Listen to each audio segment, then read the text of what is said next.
प्रखर वक्ता डॉक्टर सुधांशु त्रिवेदी जी आपको संबोधित करेंगे। मेरा विनम्र निवेदन है माननीय सुधांशु जी से कि आपको संबोधित करें।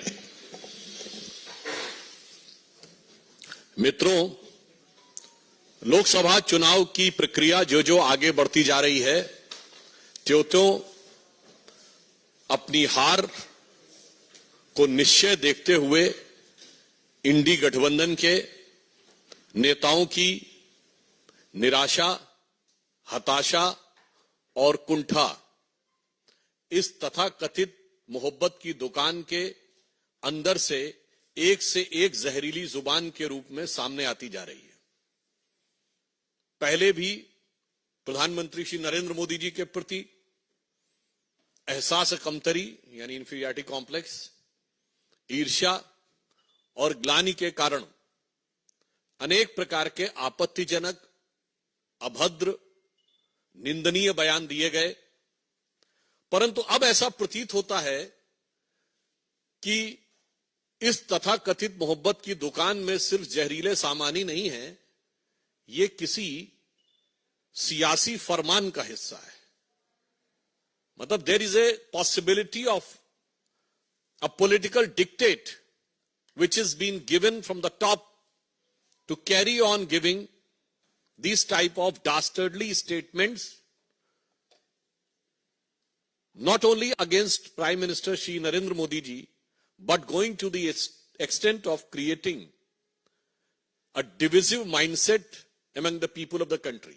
यानी अब सिर्फ प्रधानमंत्री श्री नरेंद्र मोदी जी के प्रति अवमानना और इसके बयान से आगे बढ़कर भारत के अंदर विभेदकारी, विभाजनकारी और राष्ट्र के विरोध तक जाने वाले, राष्ट्र की एकता पर आघात करने वाले बयानों तक आ गए। और कई बार ये लोग किस प्रकार का ज्ञान देते हैं, यही समझ से परे है। देखिए देश को कैसे भ्रमित करने का प्रयास करते हैं। अभी केरल के मुख्यमंत्री श्री पिनारी विजयन ने सीए के ऊपर बोलते बोलते एक बहुत विचित्र बयान दिया। यह बयान जितना विचित्र है उतना ही स्पष्ट इसकी मानसिकता है।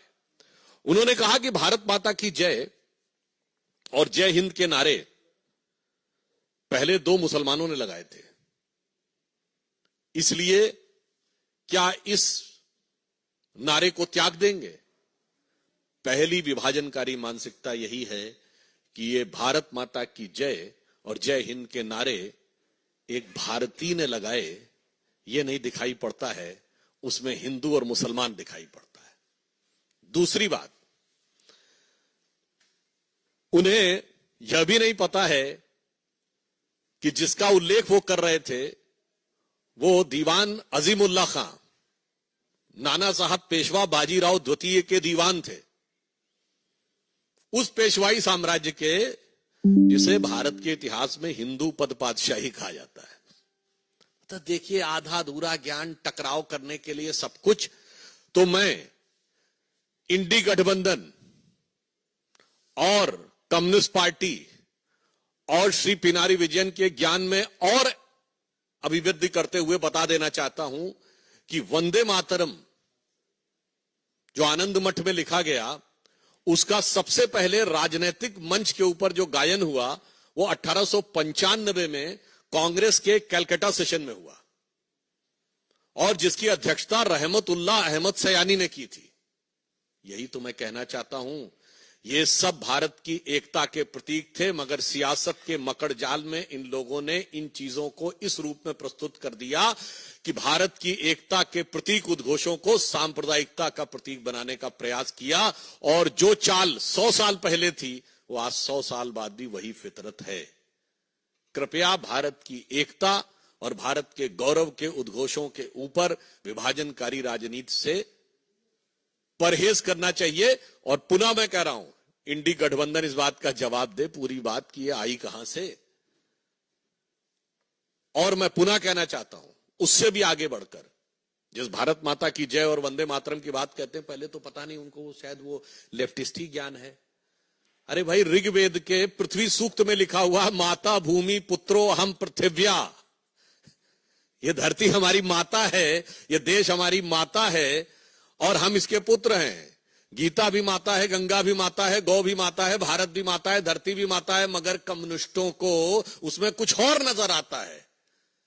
तो इसलिए अब यह सवाल स्वाभाविक रूप से बन जाता है कि इंडी गठबंधन के नेतृत्व के लोग इस बात का जवाब दें। अब आप आइए दूसरे राज्य पे। तमिलनाडु के मुख्यमंत्री एमके स्टालिन साहब ये कहते हैं कि तमिलनाडु के लोगों को उनके लिए वोट करना चाहिए और प्रधानमंत्री श्री नरेंद्र मोदी जी के प्रति उनके मन में, अब तो मैं ये भी कहूंगा, सिर्फ अवमानना नहीं है, असुरक्षा का भाव आ गया है। I want to make it very clear that now the statement of Sri M.K. Stalin, who is trying to portray that Sri Narendra Modi ji is not working to the interest of Tamil Nadu people, is derived not only from the motive of having disrespect towards Prime Minister, but rather than it signifies a sense of insecurity in him. Because at present, Prime Minister Shri Narendra Modi is the most popular leader even in Tamil Nadu. और मैं fact के रूप में बता देना चाहता हूं, भारत के इतिहास में पहली बार ऐसा हुआ है। मैं पूछना चाहता हूं, प्रधानमंत्री जी ने अभी काशी में एक माह पूर्व तमिल में जो बोला था उसे एआई के जरिए सीधे तमिल में ट्रांसलेट किया गया। मैं विनम्रता और चुनौती से डीएमके से पूछना चाहता हूं कि आज तक कभी किसी भारत के प्रधानमंत्री की स्पीच रियल टाइम में जो हिंदी भाषी क्षेत्र में दी गई हो, तमिलनाडु में नहीं, हिंदी भाषी क्षेत्र में दी गई स्पीच तमिल में ट्रांसलेट की गई है? अगर की गई हो तो बता दें। यह प्रधानमंत्री जी की राष्ट्रीय एकात्मता के प्रति भाव का प्रतीक है। क्या काशी तमिल संगम और सौराष्ट्र तमिल संगम कभी हुआ? आज भारत के की राजधानी दिल्ली में गौरव का प्रतीक जिसमें G20 हुआ, उस भारत मंडपम के बाहर नटराज की जो मूर्ति लगी है, यह तो तंजावुर की से निकली हुई नटराज की वह मूर्ति है जिसे तमिल संस्कृति में सबसे गौरव का प्रतीक माना जाता है। इसलिए मैं कहना चाह रहा हूं कि आज आप भी चाहें तो नमो ऐप पे जाके चेक भी कर सकते हैं, सभी भारतीय भाषाओं में रियल टाइम ट्रांसलेशन उनकी स्पीच का अवेलेबल है। भारतीय भाषाओं के प्रति जो सम्मान और उनके विकास के लिए जो कार्य प्रधानमंत्री मोदी जी ने किया है, शायद ये इन नेताओं के मन में असुरक्षा का भाव उत्पन्न करता जा रहा है। और हम ये भी पूछना चाहते हैं, आज तो आप उस कांग्रेस के साथ हैं जिसने एक नहीं अनेक बार तमिलनाडु में सरकार बर्खास्त की। श्री एमके स्टालिन कृपया बताएं कि 1998 में अटल जी की सरकार आने से पहले डीएमके की कौन सी सरकार अपना कार्यकाल पूरा कर पाई थी? संबोधित करें। मित्रों, लोकसभा चुनाव की प्रक्रिया जो जो आगे बढ़ती जा रही है, त्यों अपनी हार को निश्चय देखते हुए इंडी गठबंधन के नेताओं की निराशा, हताशा और कुंठा इस तथाकथित मोहब्बत की दुकान के अंदर से एक जहरीली जुबान के रूप में सामने आती जा रही है। पहले भी प्रधानमंत्री श्री नरेंद्र मोदी जी के प्रति एहसास कमतरी यानी